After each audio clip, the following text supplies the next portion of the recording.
Tēnā koutou katoa. Welcome to this Ellen and Clark webinar. Plain language, harnessing the power of clear communication. My name is Jackie Hagland and it's my pleasure to welcome you to this kōrero. I have a background in adult literacy and so this topic is something that's very dear to my heart. We have over 700 people joining us today and we want to give a warm welcome to those of you that are joining us for the first time. It's great to have you with us. Around 45% of people dialing in, it's the first time joining us, so you may not be familiar with who Ellen and Clark are. We are an Australasian-based consultancy dedicated to making a positive impact on communities throughout Aotearoa, Australia and the Pacific. Our areas of work include strategy, governance, program delivery, policy and regulation, evaluation and research. As an organisation, we give a damn about empowering you to overcome society's biggest challenges, which is why we regularly run these webinars, create desk guides, and provide expert advice whenever we can. In today's discussion, we've invited one of our partners, Right, to come and share their expertise on plain language. Tēnā koe, Anne-Marie and Penny. Let's start with you, Anne-Marie. Tell us a little bit about yourself and about Right. Kia ora koutou, I'm Anne-Marie Chisnall, I'm the DCE at Right. Well, Right's all about helping organisations get more value from the time they spend writing. We're a plain language consultancy with a team of trainers and content specialists. And we believe that plain language is a powerful tool to help government and business performance. I've held a range of roles at Right and worked on many different plain language challenges for lots of different organisations. So I love this topic that we're discussing today about how to harness the value of clear communication. Penny. Kia ora koutou, I'm Penny Maxwell. My background is in teaching languages, career development coaching with the Tertiary Education Commission, and most recently working at Te Herenga Waka, Victoria University, translating academics' ideas into business pitches for startup funding with KiwiNet. I'm passionate about using words for good, which is why I'm a consultant and trainer at Right. Shall we get right into it? Yes. What is plain language? So here's the definition of plain language from the International Plain Language Federation. The Federation has recently been working on a new ISO standard for plain language. Essentially, plain language is communication that your audience can understand the first time they read it. You can tell that your content's in plain language if your audience can find what they need, understand what they find the first time they read it, and use what they find to help them meet their needs. I really like this definition because it recognises that different readers need different things. It's also a very functional definition. Can I read what I'm given and am I able to take action as a result? You'll see that the definition includes not just wording, which we often think of first when we talk about plain language, but also the structure of the content and the way the content is designed. So today we will talk a little bit more about wording and structure later on. If you apply plain language techniques, this gives you more value from the time and the effort that you put into writing. I've heard you mention before that all words have a price. Thanks, Jackie. Yes, this is actually a really great little quote from a friend of ours at Right. Words do come with a price tag, even if you're not aware of it. Poor writing wastes your time and therefore it wastes money too. If you think that your organisation's writing is not always as effective as you'd like it to be, then it's time to start working out what it's costing you and to find ways to improve your return on investment. So we'll talk a little bit more about these costs in a moment. So you've shared what we mean by plain language. Can you tell us a little bit more about how organisations and their stakeholders can benefit from efforts in plain language? Yeah, writing in plain language benefits government and businesses in several ways. Trust, clear and understandable communication builds trust with the audience. When the government agencies or businesses communicate in plain language, it demonstrates transparency and a commitment to clarity. And this transparency fosters trust between the organisation and its stakeholders, whether they're citizens, customers or employees. Equity is another area. Plain language ensures that information is accessible to everyone, regardless of their literacy level or their background. By removing jargon, complex terminology and unnecessary complexity, government agencies and businesses can reach a wider audience and promote equity. Brand loyalty is something to consider. Clear communication enhances the brand image of government agencies and businesses. When organisations consistently provide information in plain language, They're perceived as more trustworthy, customer-friendly and reliable. This positive perception can lead to increased brand loyalty as customers or citizens feel valued and respected. And efficiency. Plain language communication can improve efficiency by reducing misunderstandings, errors and confusion. The equity point of plain language is something that came through really strongly in my adult literacy work, particularly in areas of health and financial literacy, but also in areas of policy and contracts. Not using plain language in these documents can instantly disadvantage a lot of people. And also efficiency. It's something that we know is important to a lot of the organisations that we work with. So what does this look like in practice? A lot of businesses produce physical products. For example, they might take raw materials, use their technology and people to make them, then send them to distributors all over the world, and finally the product gets to the customer. For organisations whose product is information or a service, we go through a similar process to produce our product. We have ideas or information, we write it down, we publish it online or on paper, and the information gets to our readers. For a physical product, streamlining the process is important for efficiency. We can streamline the way we produce information too. The more your ideas are well captured in your writing, the more your writing process is refined, the more your publication channel finds the right audience, and the better the transfer of information is for your reader. So what do we need to do then to optimise this process? Well, we think that you need to have a lean and efficient process so that you produce writing that's relentlessly focused on the reader. This sounds easy, but it's not. Most people, when they're writing at work, are focused on getting their ideas out. They're not focused on what will this piece of writing be like to receive? How can I make this better, more palatable for my reader? The people in your organisation also need to be really good at analysis and have excellent skills in critical thinking so that they can produce logical content. You need to really carefully consider the appropriate channels for your readers to receive the information. Would they prefer a web page, a PDF that's emailed to them, or even a print document that's posted to them, or something that they're able to pick up from a branch office? What we're focusing on particularly today is that second point, the value of developing an organisation-wide writing process that focuses on the reader's experience, whether the reader is your end customer, your stakeholder, or the workmate who sits next to you. In the spirit of Kaizen, we create anything at work. It makes sense to think about the costs of creating that thing. So for writing, there are some consequence costs if writing is unclear. And some of these might be things like proposals that are not very persuasive, or business cases that miss the mark and aren't accepted by whoever is reading them that needs to make that decision. These can cause lost opportunities. Unclear contracts, as you mentioned, Jackie, that can cause legal risks. Buried messages and long emails that you send to a colleague can cause frustration, wasted time when they need to find what they needed to do, what you need them to do. Maybe it's the minister's offices returning papers for rework. And call centres, this is a really common one. We find that call centres are often flooded with questions when a company rolls out a new process that might involve a policy change. All right, so we're going to go to our poll. So what we really want to hear from you today is, how are you going with clear communication at your place? So we've got 4 options. Awesome, senior leaders are on board and everyone knows how to apply plain language principles. Good, our comms team is committed and we have some resources and training. Okay-ish, we have editors and regular peer review and we have plans for training, or could do better. Here to gather some ideas and be convinced. All right, so we've got a few seconds coming through. Let me see how we go. Yeah, don't worry if you feel like you're number 3 or number 4. That's typical of what we find when we go into organisations, that not everyone has it all sussed, by no means. Or you might be feeling like you're really confident about what's happening at your place. And we've also seen some fantastic examples recently, especially with the introduction of the Plain Language Act. We're finding that government agencies are really getting on board with it, and they've appointed a plain language officer, and those people are starting to do all sorts of wonderful things in the organisation. Cool. So it looks like we've got pretty even, actually, between good, okay-ish, and could do better. So I think that's quite an interesting mix. Is that the sort of thing that you would expect? So it does mean, however, that like 60% basically of our respondents are either at okay-ish or could do better.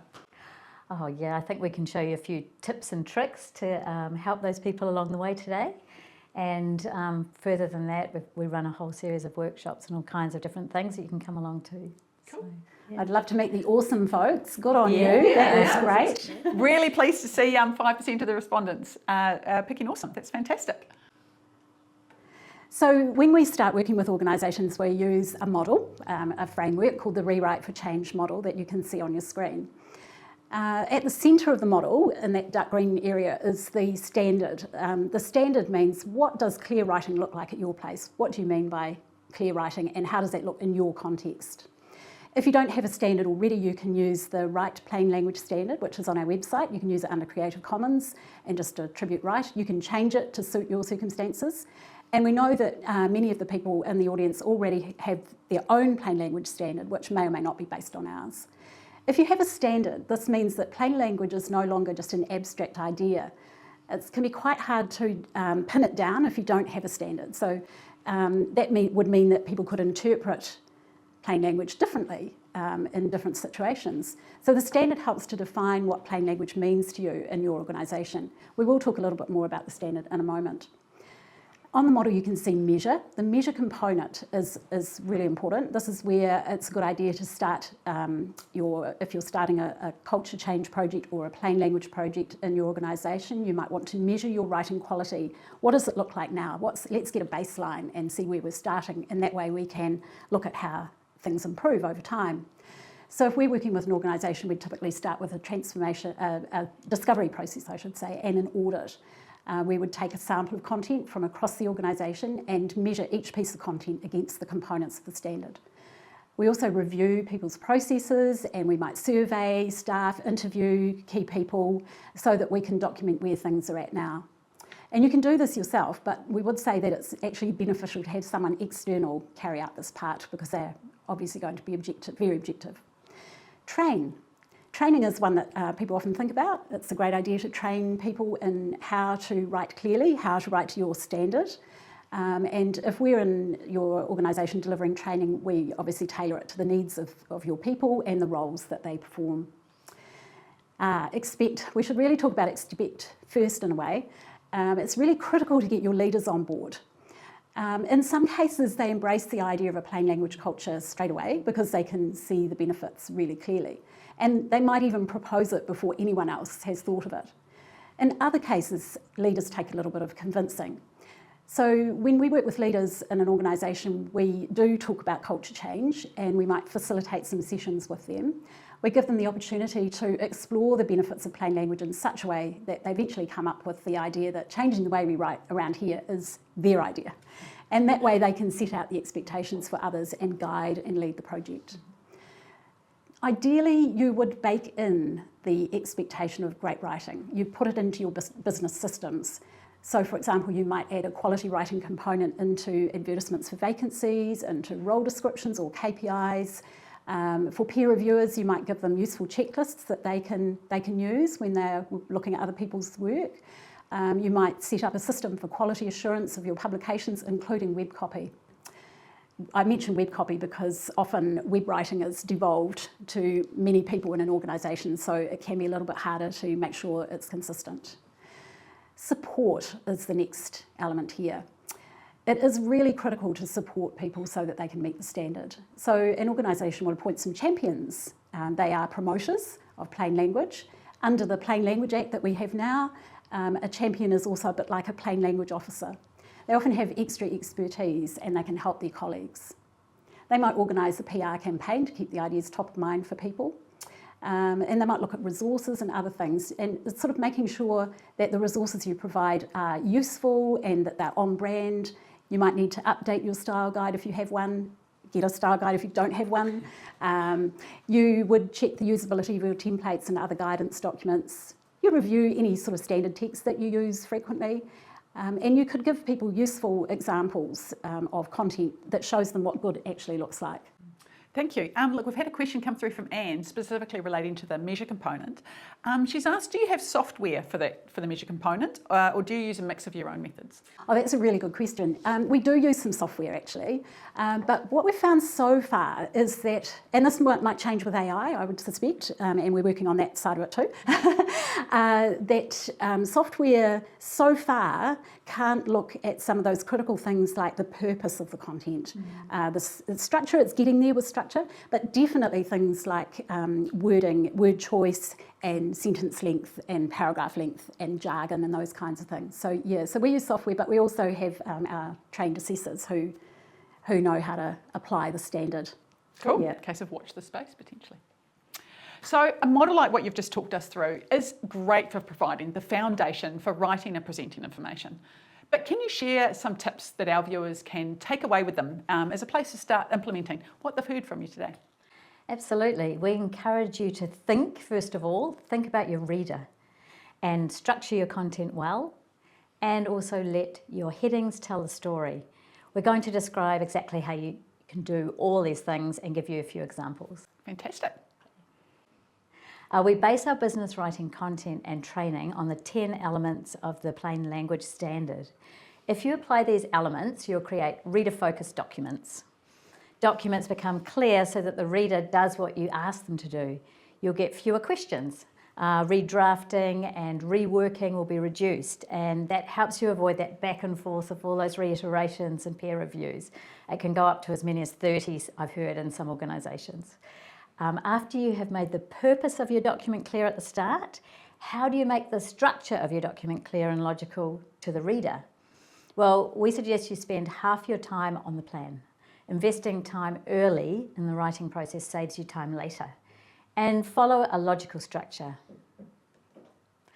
Your main messages are the important pieces of information from the reader's point of view. So put them in order that makes sense to your reader, usually from the most important to the least important. This is based on a journalistic style of writing, and you can see the inverted pyramid structure there. You can do this throughout your document, put the main message at the start of the document itself, and at the start of sections, even paragraphs, and right down to sentences. So a good structure means your readers can glance down the page and quickly decide what they want to focus on. Planning first and applying the inverted pyramid structure will save you time later. Penny, do you think that's a bit different from the academic structure that people have probably typically been using in their Absolutely. I find that a lot, particularly working with people working in government agencies, often have academic backgrounds. You can be an expert in academic writing and an expert in business writing, but the structures are opposite. Academic writing has introduction, body and conclusion, while in business writing you just reveal the murderer at the beginning and then you can go down to your least important information later. Yeah, I think that's really important. Things like writing any kind of document for the minister, putting the recommendations early is a hot tip. Absolutely. Definitely. And often structures are set up exactly like that. Yeah. We recommend informative headings that summarise your main messages, not just labels. Why? Informative headings are quick and easy to scan. Your reader can easily find the point they're most interested in and read it straight away, or find the information they need to know for their next meeting, for example. But how do you create them? Mark Twain once said, "I didn't have time to write a short letter, so I wrote a long one instead." I know that feeling. Writing concisely is much harder than a lot of people realise. Can you give us some examples of what this looks like in practice? I've actually got a couple up my sleeve, Jackie. Even though they're different sized fonts, the text on the left is the same word count as the text on the right. But look at the one on the left, that's the original. How does it make you feel? It's got dense text, it's quite scary. The one on the right is a rewrite in plain language. Scan the headings and you get the key messages, the messages are clear and the writing is inviting. Or like this, again, the word count is very similar between the two, but you can scan the informative headings to get the main messages, and you can easily dive into the document at the place that is most relevant to you. You'll notice the bullet points are broken up by the headings, which direct the reader and help them to absorb the information more quickly. So on the left, they'd done a good job of using bullet points, hadn't they? But it was a big, long list of bullets. That's right, and your brain can only process about 6 or 7 pieces of information. So if you're presented with something like that, you just glaze over and park it to read later. Okay, no, I really like the second example. I think it's fantastic. Yeah. Lastly, we're going to talk about how your sentences are where the magic happens. The sentence element of the standard is sentences are mostly short and straightforward. That means one idea for each sentence, and it helps the reader to absorb the information more easily. Bonus tip, the full stop is your friend. Oh, I absolutely love that. Here's an example I found from, dare I say it, Allen and Clark. So we've edited this 39-word sentence into 3 sentences, each with just one idea, and we've used more familiar, straightforward language. So if you look at the one on the right, there is an acronym there for the Ministry of Business, Innovation and Employment.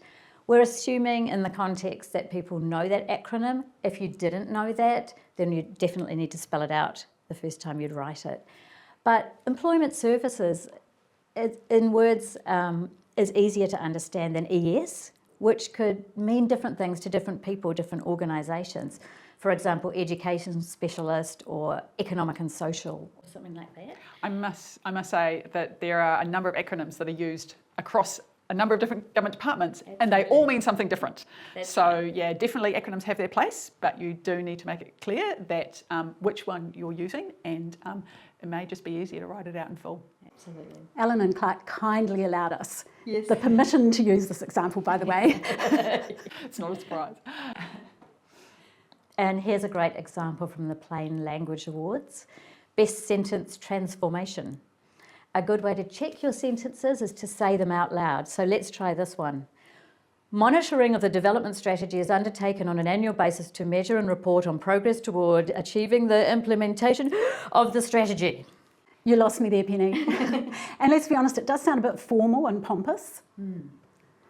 How would you explain it to your reader if you were talking to them? Because often if you say things out loud, you get a more straightforward sentence, don't you? If you picture your reader, and why don't you explain it to me? Yeah, absolutely. If you say it out loud, how you explain it to someone, that's more like a plain language style of writing for your documents. So this one is just, we report on the development strategy every year to track its progress. Much better, so much simpler. Write that instead. Now I am just going to have to get a bit of support from my crew because I've lost the screen with the Q&A. Isn't it great that we have the support crew? Look, thank you both so much for the introduction to these key elements of the plain language. We've got some questions, which we're finding right now that people have sent through. But have you got anything else that you want to sort of share with us while we wait for these questions? Did we talk about sentence length on that slide? I can't recall, but yeah. It was written on the slide. Yeah. But yeah, actually a variety of sentence length makes your writing flow better. But we're really looking at chopping up those great big long sentences. You know, sometimes we see, 60-word sentences, 30, 40. If you can get them down to less than 20, then it makes a big difference for the reader. It's okay to have the occasional longer sentence, isn't it? But just to vary that length and not to overwhelm people with sentences that go on for a whole paragraph. Yeah, with clause after clause after clause, which is quite different to academic or legal writing as well. Yeah. Okay, brilliant. Thank you. We have our questions now. So first of all, Judith, a question from Judith. What do Anne-Marie and Penny think is the role generative AI can or should play in the plain language writing process? I could start that off. I mean, I think we see it very much as a tool at this stage to help writing. We know that some agencies and government sector are not able to use generative AI, but that's changing. I think it's inevitable that everyone will be using it. We have seen content that's been written by AI, and at the moment, mostly, you can definitely tell that it's been written by AI. And it doesn't sound like a human. So we're about the human in the writing, having it sound like the tone and the style is written by a real person. So it's really a tool. You can use it to come up with an outline, to maybe draft some content that you then go back and review. I think that's really important. Yeah, it can be helpful in the planning process. Yes. To help you formulate your main messages. as full sentences. That can be a stage to use AI. Developing your ideas. Getting that inspiration going, I guess. Yeah, it's a bit of inspiration, but developing your ideas, I think, should come from your brains. And it depends. Yeah, sorry. And it is very much, I think, too, about how you prompt the AI to write. So being very careful about the prompts that you use, and you usually find if you kind of adapt your prompts along the way, you get a better result coming out of it. But usually you will have to do quite a considerable amount of work on the content that it generates before it's suitable for publishing.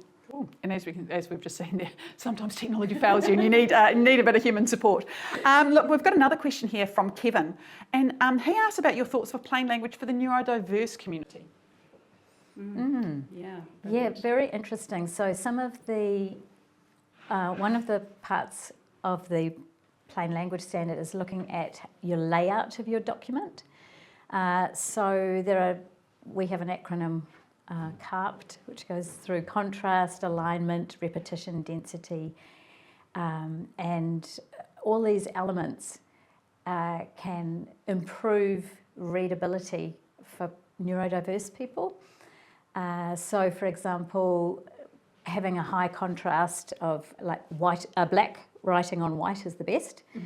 Sometimes white on a darker background can be confusing for people.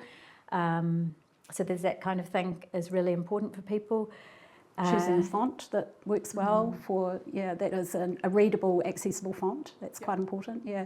I mean, essentially all the elements that work best to make writing accessible and inclusive for neurodiverse people also work well for everybody. So it's like, let's just do the best for everybody, really. Yeah, and one thing is to try and have 50-50 white space to writing on the page. That balance is really great because it really helps you scan quickly through documents. Yeah.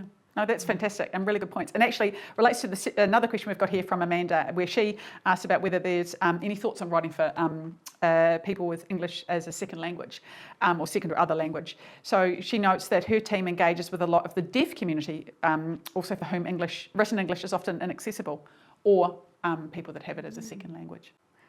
I think for people who have English as a second language, you have to be careful not to use idiomatic language. So idioms or like New Zealandisms, colloquialisms, and we have every language has the set of little phrases that we say, but it can be really confusing for people. So put a filter over your writing, particularly in emails back and forth to people, because you might say, I jumped the gun there or something like that, and someone will get that, think, what's she doing, jumping over guns? It sounds weird. That classic one in the New Zealand context is that bring a plate. Yes. Bring a plate, whereas, we mean bring some food to share, but people don't interpret it that way. Yeah. And what about for deaf audience? Yeah. Any ideas on that? I guess one of the things is if you're going to have it interpreted by a deaf interpreter, then you really want the content that the person is saying to be super clear and well paced. And that would include all the things that we've talked about today in terms of structure, word choice and sentence length, to make sure that it's easily able to be translated by an interpreter. That'd be something that would be... Yeah. Absolutely. Look, there's some fantastic things. And you're right, what steps that you can take to make things easier for people with English as a second language or neurodiverse or other accessibility issues, make it easier for everyone. So I think, they're just some really good principles to have in mind. So we've got another question here from Pete. He would love to know your thoughts about non-written communication. What is the role of iconography and how do you use visual cues like bold and colour, and what role do they play in your communication? I think what Penny mentioned before about the CARP principles is really relevant to this. And one of those principles, for example, is repetition. So if you're going to use an icon for something, you make sure that you use the same icon for that same thing all the way through. And it sounds like such an obvious thing, but it doesn't always happen. Often there's a temptation to kind of jazz things up, make things look more visually interesting, but simpler is generally much, much better. So bearing in mind those principles, things like bold, we suggest using very carefully. If you have a page of content and you see bold terms popping up, that can really distract the reader's eye. So things like that just really need to be thought through, and a really good way to make sure that they are working well for readers is to do some user testing. So try out the content with users who represent your audience profile, if you like, and see what they say, because that's where you'll get really honest feedback and you'll be able to adapt your content to be much more usable. And I'd say save the bold for the headings. As I said earlier, we can scan through them quickly. That's a really good place for them. And it's a lot easier to read lowercase rather than capital letters. It's much more easy. We recognise words as chunks and the shape of the words. And the block capitals just take a lot longer to process. The user testing one is a really important point. We often end up supporting organisations around consultation, like with surveys and those sorts of things. And it's one of the steps that we always include within our survey development when we're doing that for our clients, is actually testing them out in some fresh eyes. Brilliant. You know, does this make sense? Does it flow? How easy is that question to actually, you know, is what you're asking in that question actually what you mean to be asking? Is that going to elicit the information that you're trying to get from it? Yeah, and that's a really key point. So we've got a couple more questions. So I love this one from Mary. Any tips for how to make PowerPoint interesting and not kill people with boredom? Don't have too many slides. Yeah, true confession. We had, 50 slides, and we had to cut them in half. We were going to flick through them quite quickly, but... Yeah, we call it death by PowerPoint. And I think it can be quite hard if you are doing presentations. It's quite a good idea to have slides on and then be able to turn them off and just talk with people, because otherwise everyone's eyes are a bit jittery from looking at the sort of luminescence on the screen as well. That's something to think about. Very good. And so Arnold has got a question here. Any thoughts on limit of use of punctuation, such as commas in sentences and full stops in bullets? Oh, that's interesting. That's an interesting thought. Yes, a lot of your organisations will have a writing style guide. What I've noticed in delivering some workshops is that a lot of people don't even know about them. So it'd be great to just see if your organisation does have a writing style guide, and that goes through your organisation's style of punctuation. So you might have specific list styles.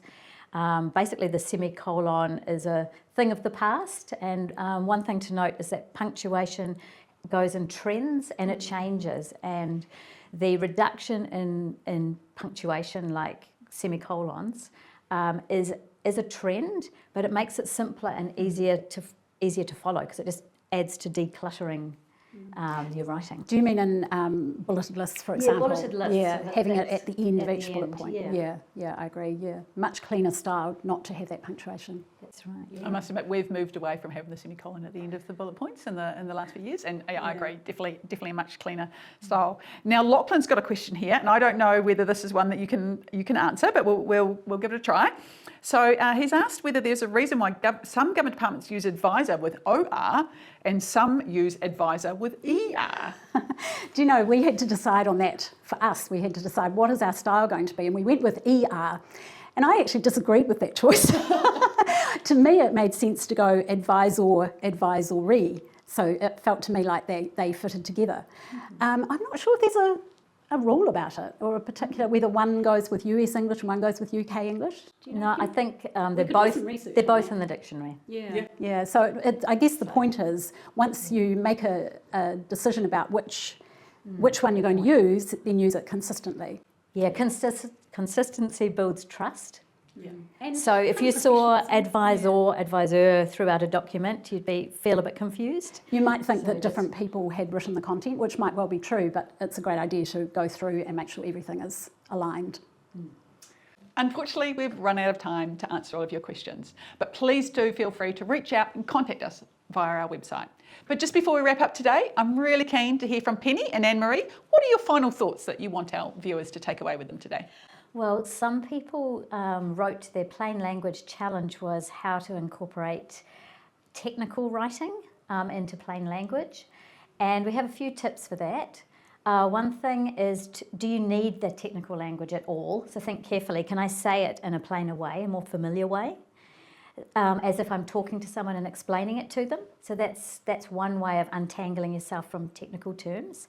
If you need to have them in there, you could write them in plain language and then have them in brackets. Another thing you can do is, if it's a big technical project, just refer back to it as the project throughout the document, and that works for a lot of acronym-heavy documents as well. Always think of who the audience is. Yeah. If they're technical people who know the technical language in your organisation, you can use that language. But if it's going further or out to the public, then you need to carefully consider how you weave the technical language into the text. That's fantastic. Thank you, Penny. And Anne-Marie, anything from you? I was going to pick verbs, actually, direct verbs, using direct and active verbs. As we saw in that example from the Plain Language Awards, the way to make that sentence really simple and straightforward was to uncover the verbs and to use we and you. So say who is doing what and for whom. That's fantastic. Nice, clear and really simple. Thank you both so much for your presentation today. And ngā mihi to all of you for dialing in today, and really hope that you've enjoyed the conversation, enjoyed the kōrero and got something useful from it. Thank you very much.